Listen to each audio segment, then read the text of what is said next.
एक आदमी आरव मल्होत्रा जैसे ही कार में बैठता है, उसे तेज अजीब सी बदबू महसूस होती है। हाथ बढ़ाकर देखता है तो उसकी उंगलियां एक ऐसी बड़ी पुरुषों की अंडरवियर से टकराती हैं जो उसकी नहीं होती और अभी तक गर्म भी होती है। उसकी नजर अपनी पत्नी पायल मल्होत्रा की गर्दन पर पड़े निशानों पर जाती है। वो निशान उसकी आंखों में चुभ जाते हैं। उसी पल आरव समझ जाता है उसकी पत्नी अपनी सीमा लांघ चुकी है। लेकिन हैरानी की बात यह थी कि वह न तो गुस्सा करता है न ही सवाल पूछता है। वह चुपचाप उस अंडरवियर को जेब में डाल लेता है, मानो कुछ हुआ ही न हो। अगले ही दिन आरव सरकारी दफ्तर जाता है, अपना नाम बदलवाता है और झिंगझो शहर में अपनी सारी पहचान मिटा देता है। घर लौटते ही उसके फोन पर एक वीडियो आता है। उसकी पत्नी और उसके पुरुष असिस्टेंट निखिल वर्मा का बेहद निजी वीडियो। आरव की उंगलियां कांप जाती हैं, लेकिन चेहरा अब भी शांत रहता है। कुछ देर बाद कार में बैठे बैठे उसे फिर वही गर्म अंडरवियर मिलती है। इस बार भी वह कुछ नहीं कहता।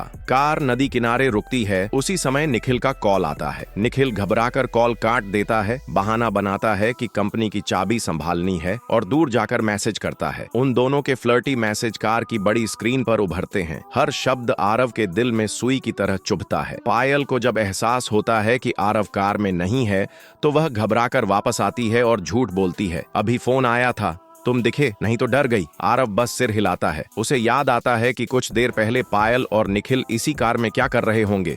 उसे मतली आने लगती है। पायल पूछती है, अस्पताल चलें। आरव झूठ बोल देता है, कुछ गलत खा लिया था। पायल उसे अगले दिन ऑफिस आकर साथ लंच करने को कहती है। जो आरव हमेशा मना करता था वह इस बार मान जाता है। यह बदलाव पायल को बेचैन कर देता है। घर पहुंचते ही वह घबराकर बाथरूम में भागती है, नहाने का बहाना बनाती है। लेकिन आरव फिर कार में जाकर उसकी हर हरकत पर नजर रखता है। तभी पायल को निखिल का मैसेज आता है, कल नहीं आज टेरेस ज्यादा मजेदार होगा। अगले दिन ऑफिस में पायल लंच के नाम पर स्नैक्स खरीदती है और मीटिंग का बहाना बनाकर निकल जाती है। उसका फोन टेबल पर छूट जाता है। आरव फोन उठाने ही वाला होता है कि ऑफिस में कानाफूसी सुनाई देती है। पायल मैडम और वो निखिल दिन पर दिन ज्यादा खुले हो रहे हैं। अपने पति की आंखों के सामने ही खेल चल रहा है। तभी निखिल का मैसेज आता है, सॉरी आज वो तुम्हें टाइम नहीं दे पाएगा, मैं बुलाऊं तो दौड़ा चला आता है। इसके बाद निखिल प्रेगनेंसी रिपोर्ट भेज देता है। आरव के पैरों तले जमीन खिसक जाती है, क्योंकि जब से उसे सच्चाई पता चली थी वह पायल के करीब गया ही नहीं था।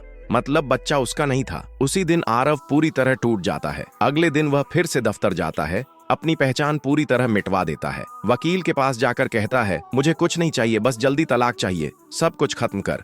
वह घर लौटता है, तुरंत पायल का फोन आता है, मैं 1 हफ्ते के लिए बाहर जा रही हूँ, घर नहीं आऊंगी, अपना ध्यान रखना। झूठ 1000 बार बोला जाए तो भी सच नहीं बनता। 7 दिन बाद आरव अपने सारे सामान गरीब इलाकों में दान कर देता है। पीछे मुड़कर देखे बिना वह उस घर को छोड़ देता है। उधर पायल खुश होकर कहती है, हमारे प्यार की निशानी और मेरे जन्मदिन की खुशी में हम मालदीव आए हैं। उसने पूरा आइलैंड बुक कर लिया। यह सुनकर आरव के दिल में बची आखिरी मोहब्बत भी खत्म हो जाती है। वह निखिल को ब्लॉक कर देता है।